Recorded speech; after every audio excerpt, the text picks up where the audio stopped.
And I want to get back to the comments you made yesterday when you were asked about what it took to bring the game here back to New Orleans for the third time in 10 years on relatively short notice in terms of the league's cooperation with the city and with the state and with this building and hotels, everything that made it happen. Well, Matt, to your point, it took a tremendous amount of cooperation on the part of Mayor Landrieu and the city of New Orleans, Governor Edwards in Louisiana, and the Benson family, Tom and Gail, who own the team. And they knew we needed to come here on short notice. And as much, as I said yesterday, as this city wanted this event, they had a lot of other things going on. It's Mardi Gras right now. They had other events booked for the building.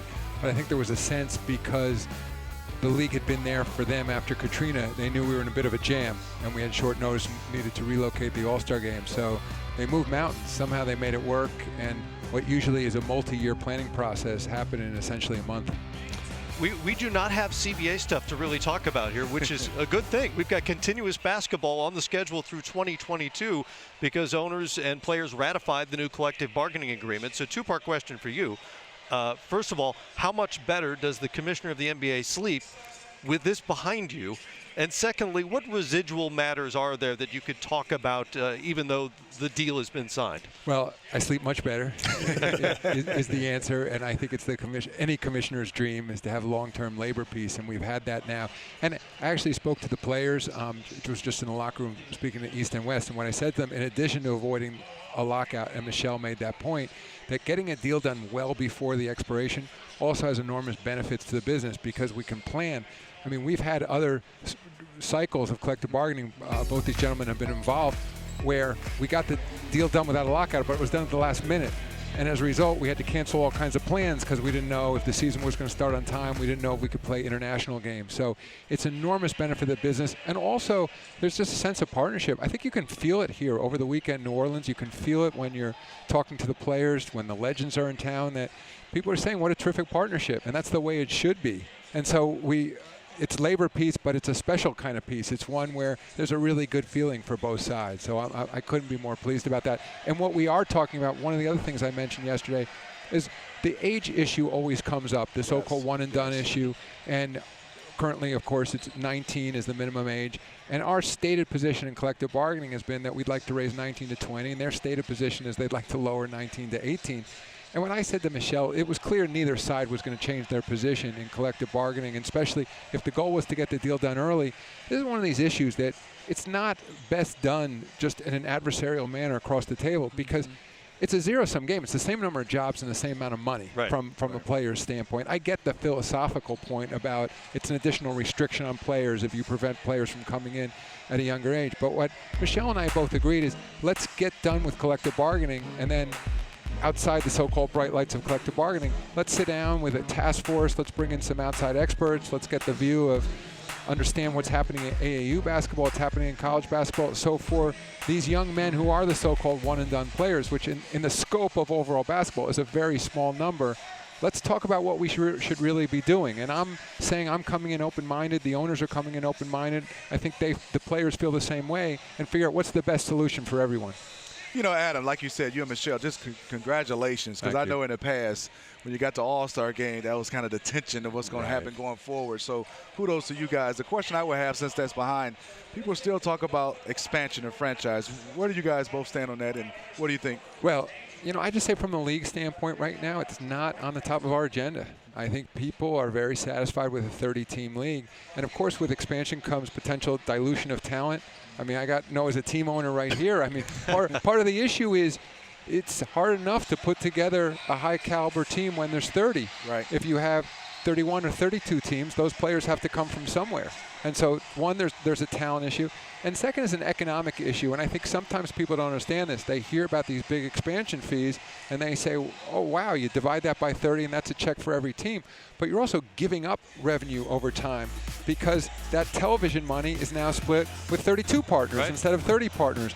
The international opportunities are split with 32 partners. So it's a little bit like asking a team owner, hey, somebody's approached you. Do you want to sell 5% of your team? And here are the benefits to selling 5%. You'll get an additional cash, but you're also losing 5% of the value over time. So I would just say right now, there's some great markets out there. There's no doubt. I mean, Seattle comes up all the time. They were a great market when they had an NBA team. But the issue at the moment is that we're very focused on the health and well-being of 30 teams. And Adam, as a team owner, I'm curious about the globalization, the continued globalization of the sport, and the role that you feel that technology will play as the game really becomes a world game, if you will. Well, I'll begin with social media. I think that's changed things dramatically from when you guys were players, for example, that a player, regardless of the market they're in the NBA right now, whether it's Oklahoma City or whether it's New York, obviously there's a significant difference in the population of those two markets. But now, when you think of the United States as less than 5% of the global population, and through social media and digital media, we're talking to a global audience, that incremental difference between Oklahoma City and New York really doesn't mean anything anymore. And players are doing deals in China and throughout the continent of Africa and in India and across Europe and nationally across the United States, just as the way they are in NBATV and TNT. Everything you do is national. So I think it's leveled the playing field to a certain degree. When you guys were players, I think there was a sense, if you were drafted in a smaller market, that if you could go to a bigger market, maybe more economic opportunities followed. I don't hear that anymore in the league. And the teams are competing on culture, competing on management. And I think that's great from the league, because that's the league you want. I think as an owner of the Hawks, it's as wonderful a city as Atlanta is, you want to ultimately believe, sit around with your partners and say, we're going to draw players who are free agents to come to this market because they feel they're going to win in Atlanta, and all the great opportunities, economic opportunities and otherwise, that follow from winning are available regardless of the market you're in. So globally, what we're seeing is now that huge audience in China, huge audience outside the United States, and people, because of time zone differences, take China, for example, roughly 12 hours from the East Coast. You're commuting to work, and you're watching in beautiful HD streaming quality on your smartphone. Mm-hmm. Right. That's now available, and that's something that just wasn't around not so many years ago. We're here in part because of the controversial bill in North Carolina, and the league decided to remove the game from Charlotte. You're seeing this with players as well in social consciousness, and more seem to be willing to speak out. But one of the reasons you decided to make this decision was because that bill is viewed by many as discriminatory.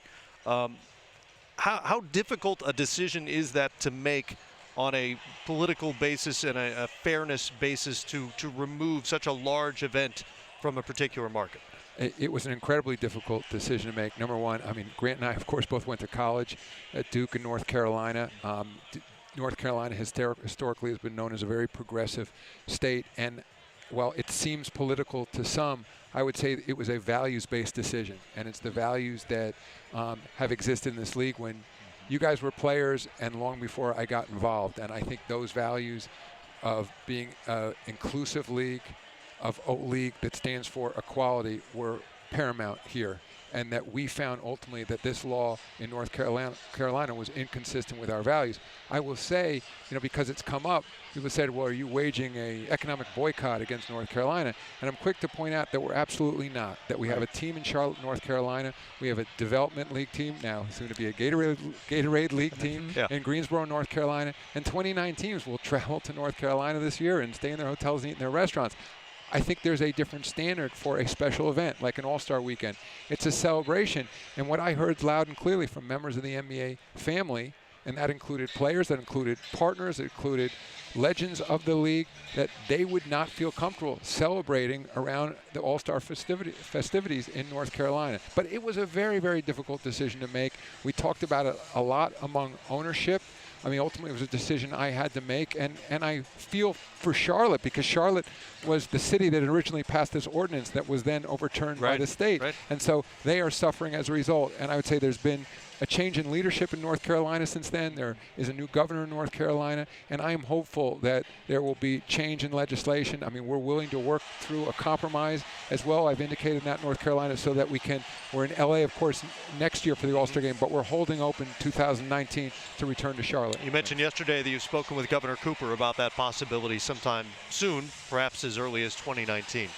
Enjoy the night. Thank you. It's a great, great event and a great spot for it as well. New Orleans, Louisiana. The commissioner of the NBA, Mr. Adam Silver.